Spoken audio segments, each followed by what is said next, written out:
Hi, lovely people. How are you today? My name is Dreya. I'm with Platinum Black Services, and today I just wanted to go over a quick tip on naming your corporation the right way. So, just in case you are in this part of your journey in starting a business, I just want to help you kind of go through this little hump because if you do not name your corporation the right way, you can face the state rejecting your articles of incorporation and then you'll have to start that process all over again. So I want to save you some time in doing this step the right way. And I have a client right now who is starting a business now. They don't want to go back to work. I don't blame them.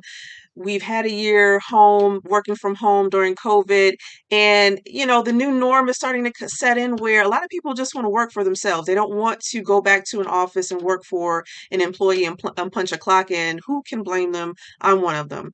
So let's jump right into it. So, again, a quick introduction. My name is Dreya. Hey, I'm with Platinum Black Services. I have been running this company for the past, I want to say 15, 20 years. Started off doing bookkeeping for various clients in various industries. And then I wanted to kind of help out people on a more larger scale in starting a business. That's my passion. That's what I like to do, including I've owned a couple of other businesses in the past. And again, my mission is to help you start a business quickly and find profitable income streams because that's what it's about. You want to support yourself, you want to be happy, and you want to get your time back. All right. So my goal today is to help you do three things. And that is to help you name your corporation appropriately according to the state regulations. Each state has its own rules and requirements to follow. To learn where to go online in order to see if your business name is available to use within your state. And last, how, to do a business name search within your state. Now, as we go on, I first want to stop and do a pause and go over kill some myths about starting a corporation because I'm pretty sure a lot of you have weighed the options of starting an LLC versus a corporation. And either one, to be honest, is great to do. My only thing is an LLC is basically considered a disregarded entity in the eyes of the federal government. It's not a bad thing, but there are just some tax advantages and things that you don't get to have as an LLC versus a corporation unless you started an LLC and claimed to be a corporation or to be treated and taxed as a corporation, which I don't know. To me, it sounds kind of silly. You might as well just go ahead and be a corporation. That's just my personal opinion. But again, there's no right or wrong reason, and it still works out in the end, depending on, what you do and what you choose. So the first myth killer is you don't need, you might think you need a lot of money, but you don't need a lot of money to start a corporation. Not at all. The key thing, though, to starting a corporation is you just got to be very organized, especially from the beginning. So you're going to have corporate documents like articles of incorporation, your bylaws, and shareholders agreements, things like that. You want to just be very, very organized with those. Those are so important for tax season, tax time. And, hopefully you're not audited, but in case you are, you want to have those forms on hand and in order. Your books, your bookkeeping, your financial statements. My suggestion, I strongly recommend soon as you open up a business checking account or savings account or both, also run to your store or go online on Amazon and buy QuickBooks because the first dollar that you deposit into your bank it needs to be recorded, and then going forward it needs to be maintained. You have to track every single dollar that goes in and out of your business, and you don't want to wait until the last minute to kind of scramble around and get things in order, but it's just essential to make sure that you have everything in order, and then of course collect all your statements and keep those filed away. The goal is, or the requirement is to keep things on file for 7 years, at least 7 years. And then receipts. And of course, that's where your tax deductions come in. You want to make sure that you're saving a receipt for any and every expense business related and that qualifies as a tax deduction for your business. The next myth killer is you are not required to pay dividends. I think a lot of people decide to go the LLC route is because if I go the corporation route, oh, I'll be taxed twice. And that's not true because corporations, yes, they do pay dividends, but they're not required to pay dividends. That's just an incentive, which is used to kind of keep shareholders investing, pouring capital into the company, keeping it going. And by that time, if you're looking to pay dividends, by then you should have a really good CPA or CPA firm that's helping you through that process and knowing, how to be taxed and how to, get some benefits and kind of save you on that. And then the last myth killer is, oh, you have to be this, you shouldn't start a corporation unless you're, at the level of a Fortune 500 company. Again, that's not true. Every Fortune 500 company is doing the exact same thing that you're doing when you're starting your corporation. Don't let that intimidate you because you don't have to be a big name, a big brand right off, from jump. Even the founder of Apple started in his garage. So you don't have to, be on the same level as the big boys. You just need to start. And, the only difference is that they've been a corporation a lot longer. That's it.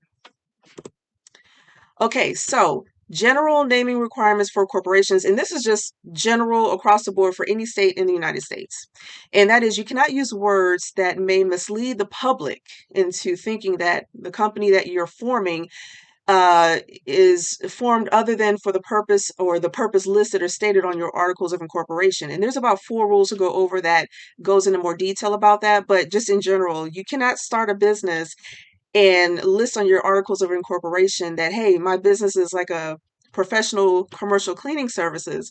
And then the next day you want to start a restaurant and use the same name. Nope, that's not going to fly. That's not going to work. All right, so the first rule in naming your corporation, you cannot imply that your corporation is a government entity, financial institution, or any other agency regulated by law without authorization. I'm sorry. So there are restricted words in general that you cannot use, such as bank, savings. You cannot say that your corporation is a trust or insurance company, a credit union, cooperative, etc. You just have to, go and read the forms for filing out a business for your articles of incorporation, and it'll give you a list of names that are restricted. But this is pretty much the general rule.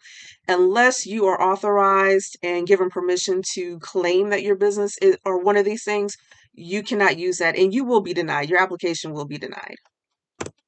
All right, rule number 2, you cannot imply that your business offers professional services, which requires appropriate licensing by the state. So restricted words like CPA, engineer, attorney, things like that. You cannot say that you offer professional services as a certified public accountant, engineer, attorney, so on and so forth, if you are not licensed. Point blank, period. You cannot do that. That's illegal. And third rule, and we're going to expand the third rule a little bit more, which is you must use words that are distinguishable and not the same as or deceptively similar from another business name. Okay, so basically there are just rules in place that say if someone has this name already registered, you cannot register under that same name or something similar or close to it, which will again confuse the public into thinking that you are a different company or something of that nature where it confuses the public and they don't know who is who. In the state as well. All right, so good example. You cannot use punctuation, contractions, or abbreviations.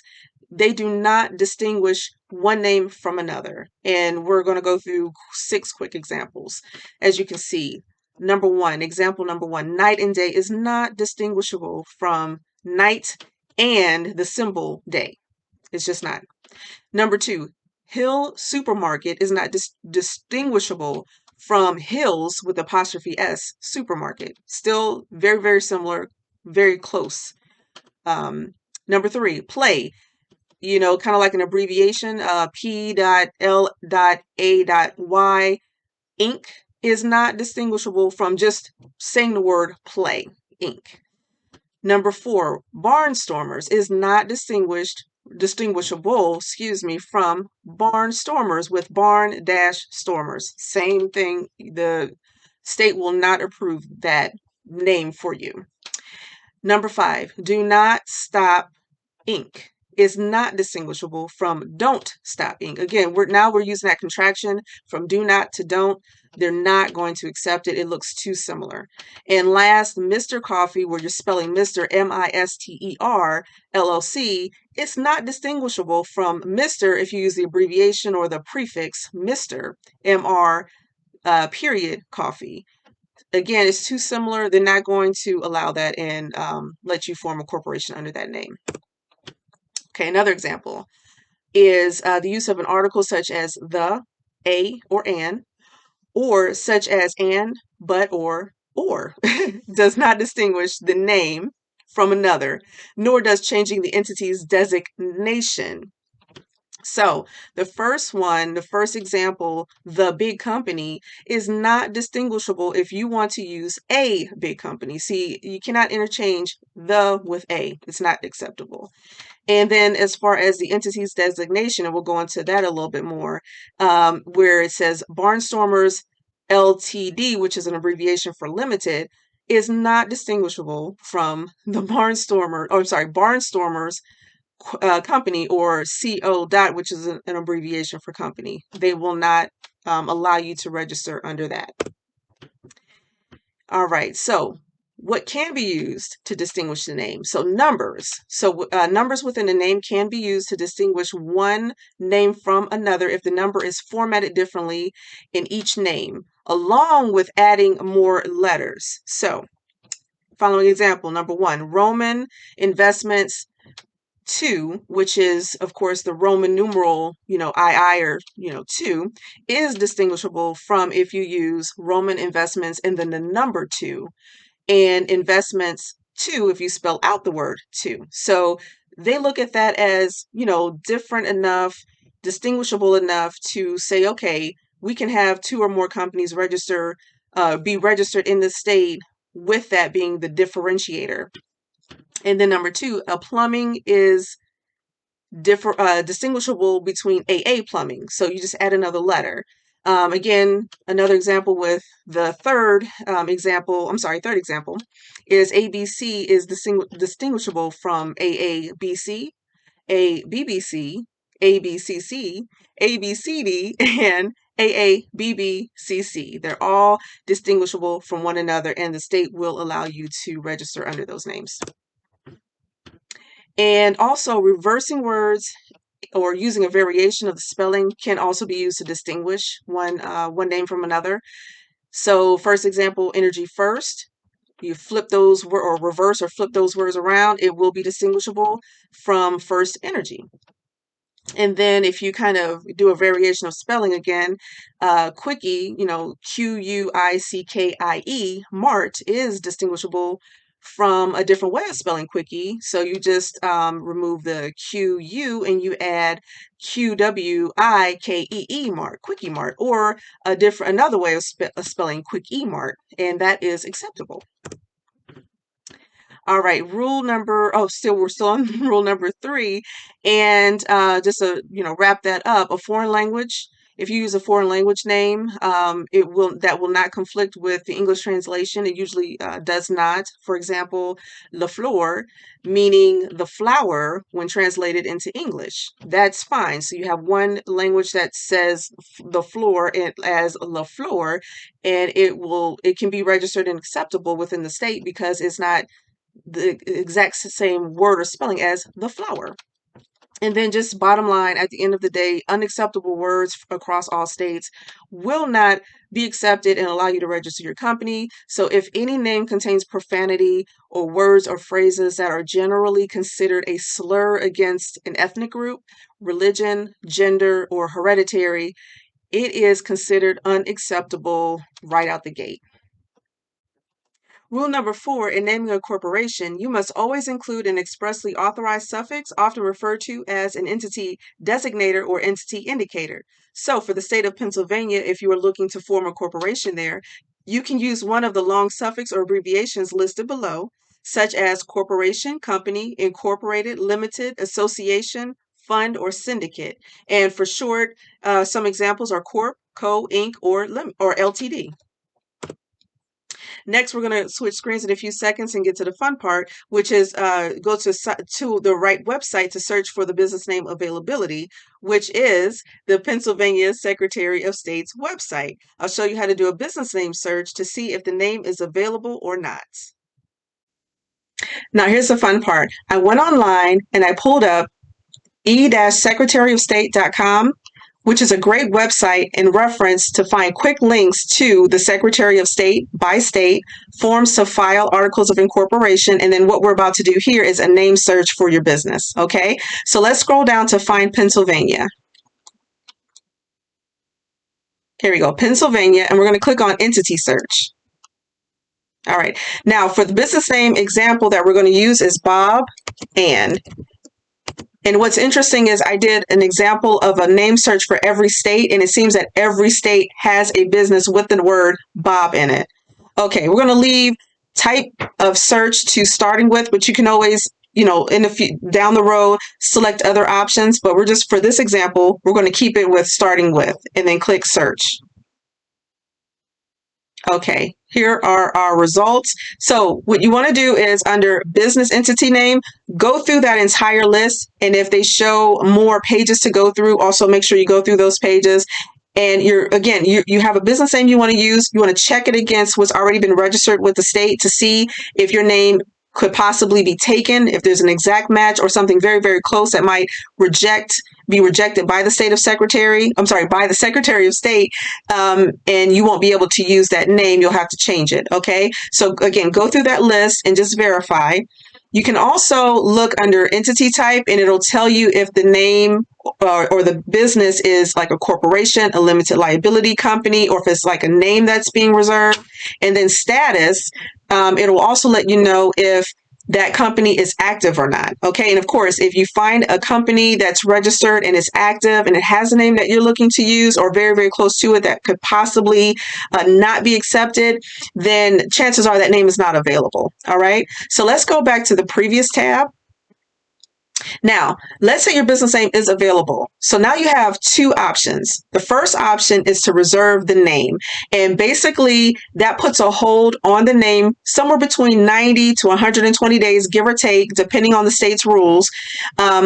It gives you the rights to that name until you're ready to file the articles of incorporation. So it's a temporary hold. So just read the application and you'll find out for how long the name will be held for you.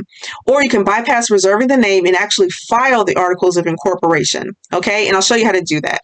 So let's come back here to Pennsylvania and we're going to click on forms. All right, so option one was to reserve the name. So let's scroll down, and what we're looking for in this list, and it's a long list, is miscellaneous forms, okay? And under miscellaneous forms, the option or the link for reservation of name, transfer of reservation, what you want to do is you want to click that link, and it shows you the application that you'll need to print off and file with the state. You'll attach the fee. There's always a fee. And again, that's the Secretary of State will hold the name for you until you're ready to file your articles of incorporation for a temporary period. It's not forever. Okay. Now let's go back. Now, option two was to actually file the articles of incorporation. And there's two different types of corporations. So I wanted to make you aware of that. So you have a domestic corporation and a foreign corporation. Now, the difference between the domestic and the foreign is that the domestic corporation means that you are establishing the corporation within the state of Pennsylvania, meaning that you have an address or a primary location for the business with a Pennsylvania address.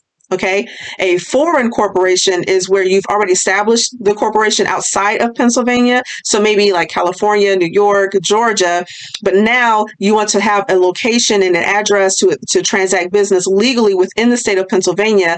In that case, you fall under the category as a foreign corporation. Okay, so that's the difference between domestic and foreign.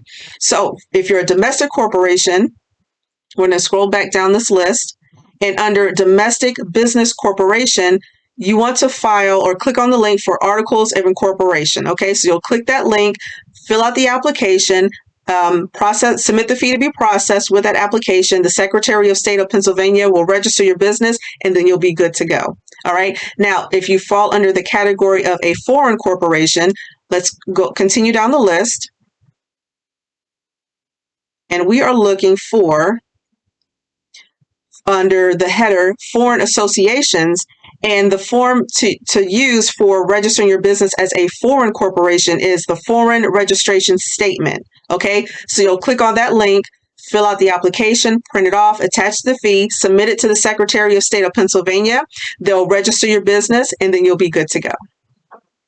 All right, guys, I want to thank you for your time. I'm glad that I was able to help you. So by the end of this video, you should now know the requirements of naming your corporation by state. You should also know where to find the website, the Secretary of website for your state in order to do a business name search, and also how to do the name search. And the next step would be to also either reserve the name or to go ahead and file the articles of incorporation.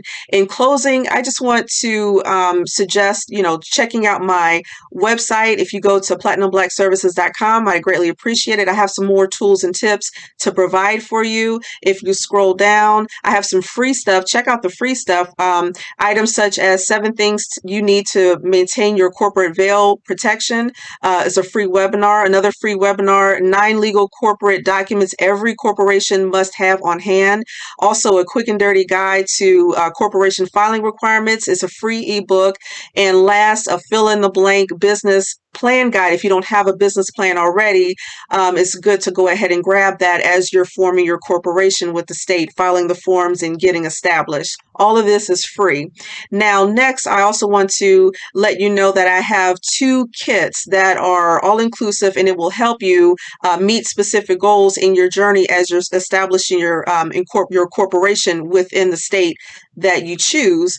And the first one is the quick business kickoff, the Incorporator starter kit. And it's just a couple of files for $10. You get some really good checklists and files and forms to fill out that will help you cross all your T's and dot all your I's in the beginning stages of forming your corporation. If you need more information, more in-depth starter kit that also provides your articles of incorporation, your corporate bylaws, shareholders agreements, shareholder certificate, dissolution forms. I have a really great comprehensive package. It's professional. The forms are in Word and PDF, so you can immediately download them, customize them, add your logo, and use them as needed and fill in the information that is customized to your situation. Down here, it's the Corporate Formation Starter Kit for the state of, and you just select whatever state that you're in. Right now, I have a special offer. It's if you use the code START NOW, you'll get $60 off. Currently, a kit is $99. You receive over 150 forms. Again, they're all downloadable and easy and quick to use. But right now, with $60 off, I'm giving you a discount of $39. And you can get started right away. So I hope you enjoyed this video. I hope that you've learned what you needed to learn or what needed to know in order to do a business name search for your corporation, and also how to reserve the name or to go ahead and file the articles of incorporation, depending on if you are a domestic corporation or foreign corporation. Thanks again for watching, and I'll talk to you soon.